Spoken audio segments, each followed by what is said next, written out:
Guys हमारा साथ तन्मय है जो फिजिक्स का फर्स्ट ईयर स्टूडेंट है। CUCT 2022 में आया था। अभी एक सेमेस्टर ख़त्म हो गया, सेकंड सेमेस्टर होगा। हाय तन्मय। हाय।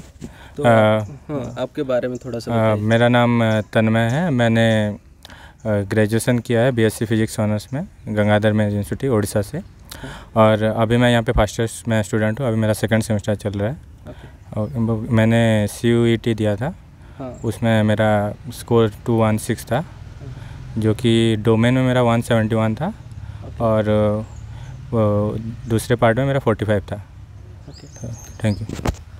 तो तन्मय हमको बताइए, जो लोग अभी 2023 के लिए प्रिपरेशन कर रहे हैं, तो कौन सा बुक ज़्यादा फॉलो करना होगा और क्या क्या तुमने फॉलो किया था, तुम क्या क्या पढ़ाई किया था? अभी अप्रैल हो गया है और मेरे हिसाब से ज़्यादा टाइम नहीं है एग्ज़ाम के लिए। तो मेरे हिसाब से अगर तुम्हारा बेसिक्स ज़्यादा है कम है, उस पर ध्यान नहीं देना चाहिए। मतलब प्रीवियस ईयर क्वेश्चंस पे आ जाना चाहिए। मतलब अगर कोई टॉपिक पता भी नहीं है तो भी घबराना नहीं चाहिए। प्रीवियस ईयर टॉपिक्स पे आ जाना चाहिए और क्वेश्चन करने के बाद रिटर्न टॉपिक्स पे जाना चाहिए। ये स्ट्रेटेजी अभी के लिए सही है। बाकी बुक्स तो आपको स्टैंडर्ड बुक्स जो हमारे फिजिक्स ऑनर्स में बताए जाते हैं वही, EMT के लिए ग्रिफिथ, क्वांटम के लिए भी ग्रिफिथ या फिर जेटली, जो भी आप, पर वो इसके लिए अभी टाइम नहीं है मेरे हिसाब से। तो मेरे हिसाब से पहले आप जाम और CUET का क्वेश्चन पेपर सॉल्व कर लें, क्योंकि दोनों का सिलेबस सेम है। और डोमेन में के लिए टारगेट करें ज़्यादा से ज़्यादा। और जो पार्ट ए है उसके लिए मेरे हिसाब से GK पढ़ने की ज़रूरत नहीं है, क्योंकि GK से out of the box question आता है। Thank you. तो तन्मय बताइए, आप ओनली CUCT दिया था और कुछ अदर यूनिवर्सिटी का अपियर किया था, एंड अब भी जाम दिया था नहीं? जाम मैंने 2022 दिया था। IIT जाम मैंने 2022 दिया था, और मैंने अपना स्टेट में CPET होता है वो दिया था। और दोनों मतलब मेरा सारा क्वालिफाई हुआ है। जाम में मेरा रैंक पर उतना अच्छा नहीं था, 1200 के अराउंड था। तो इसलिए मेरे को NIT से मिल रहे थे, इसलिए मैंने वेट किया CUET के लिए। एंड तुम्हारा भी कुछ NIT कुछ हुआ था, NIT संबलपुर हुआ था। हाँ, राउरकेला हुआ था वही। हाँ, राउरकेला हो जाता लास्ट राउंड तक, पर मैंने काउंसलिंग डाला नहीं था। ओके। एंड अब JNU और BHU और DU? मैंने CUET की तरफ मैंने सिर्फ 2 ही यूनिवर्सिटी अप्लाई किया था, BHU और हैदराबाद। और दोनों जगह मेरा फर्स्ट सिलेक्शन हो गया था, पर मैंने यहाँ पे चूज किया है क्योंकि कुछ मतलब मेरे को बताया गया कि यहाँ पे फैकल्टीज़ थोड़ा स्ट्रेंथ अच्छा है, और हमको मतलब हॉस्टल्स और कैंपस फैसिलिटीज़ थोड़ी बेटर BHU के कंपैरिजन में अभी के लिए मिल रही हैं। आगे का तो मुझे नहीं मालूम। मेरे को बताइए, आप तो आ गया है यूनिवर्सिटी, एक सेमेस्टर ख़त्म हो गया, तो हमारा फैकल्टी कैसा है एंड पढ़ाई कैसा होता है फिजिक्स का, जो एंड रैंकिंग कैसा है हमारा यूनिवर्सिटी का, जो इंडिया रैंक कैसा है?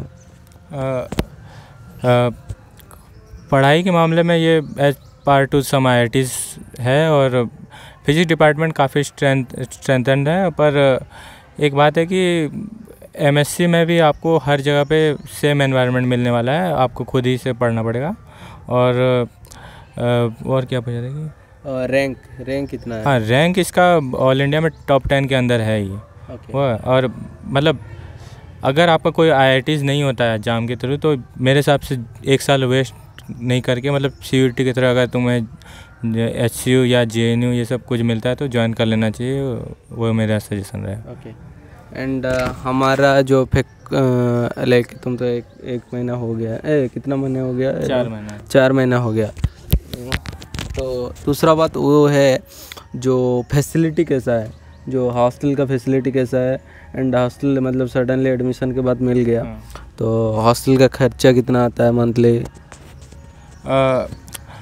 हॉस्टल आपको उसी दिन मिल जाएगा। मतलब मेरा 14 नवंबर का एडमिशन था।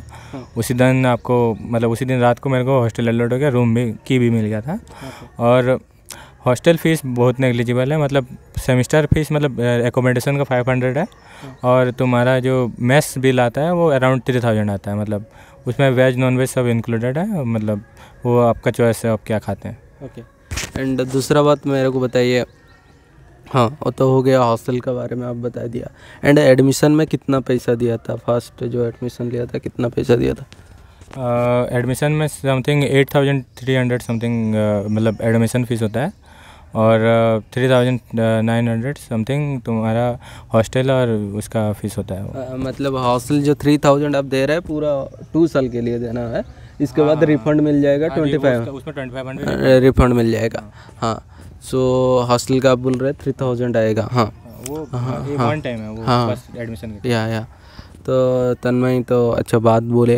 एंड लैब फैसिलिटी हमारा कैसा है? लैब तो आप देख रहे हैं जो फिजिक्स न्यू डिपार्टमेंट भी एक है वो शिफ्ट हो जाएगा, लैब फैसिलिटी कैसा है? लैब यहाँ पे बहुत अच्छा है, मतलब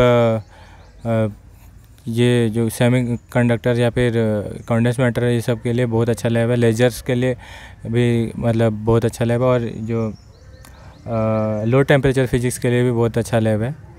और means you can't complain about this things, means यहाँ पे आपको मतलब इंस्टीट्यूट ऑफ एमिनेंस है, सारे मतलब फैसिलिटीज़ की कोई कमी नहीं होगी। बट यही है कि अभी हमारा तो शॉर्ट सेमेस्टर चल रहा है, मतलब मतलब 70 डेज़ का सेमेस्टर चल रहा है, इसलिए थोड़ा डिफ़िकल्टी है। पर आने वाले ईयर्स वालों को कोई प्रॉब्लम होने वाला है नहीं, मतलब उनको सफिशिएंटली टाइम मिलेगा, सब कुछ सही से कर सकते हैं, मतलब। Thank you.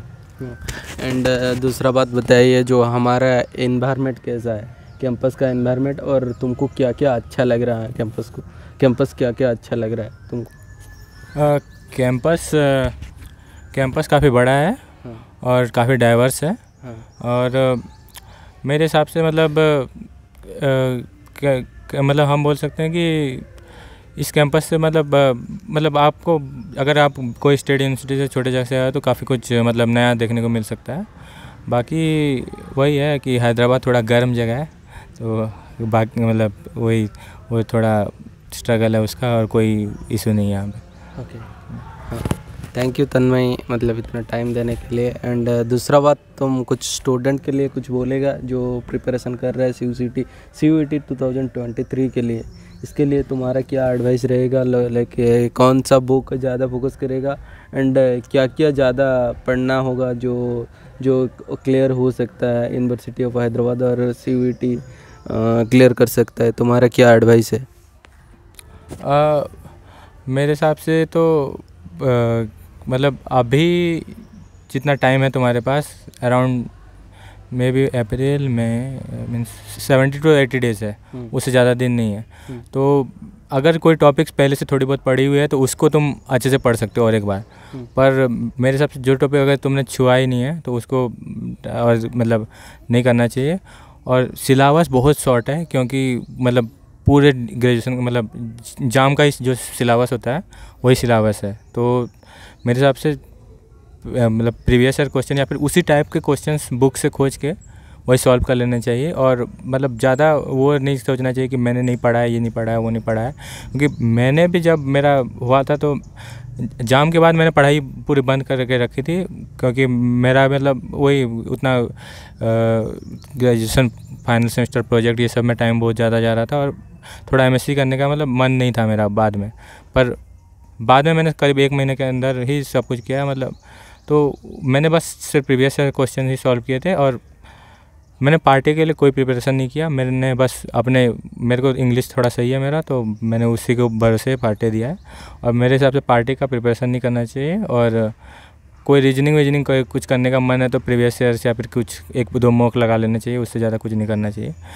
पर डोमेन में जैसे मेजर पोर्शन जैसे AMT मॉडर्न फिजिक्स हो गया, ये मैथमेटिकल फिजिक्स हो गया, ये थर्मोडायनेमिक्स, स्टैटिस्टिकल, ये जो है मेजर पोर्शन ज़्यादा क्वेश्चन जिसमें से आते हैं उसको प्रीवियस ईयर क्वेश्चंस और थोड़े बहुत कुछ जो इम्पोर्टेंट क्वेश्चंस मतलब कॉन्सेप्ट्स होते हैं उसको कोई बुक से थोड़ा बहुत पढ़ के कर लेना चाहिए। और मेरे हिसाब से यूट्यूब चैनल्स पे अगर तुम्हारे पास टाइम है, तुम देख के नोट्स बना के ये सब सॉल्व करते हो तो यूट्यूब चैनल से अच्छा होता है।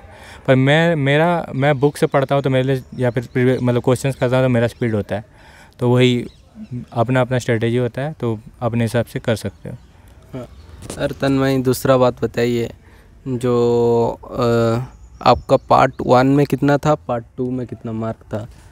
हाँ, 171 और 45 था। पार्ट बी जो फिजिक्स होता है उसमें 171 था और पार्ट ए में 45 था। ओके, तो वही है। थैंक यू सो मच तन्मय इतना टाइम देने के लिए। अब तो एडवाइस भी दे दिया। जो स्टूडेंट आएगा और कुछ डाउट रहेगा तो पूछिए, हम ट्राई करेगा इसको आंसर देने के लिए। Thank you so much Tanmay.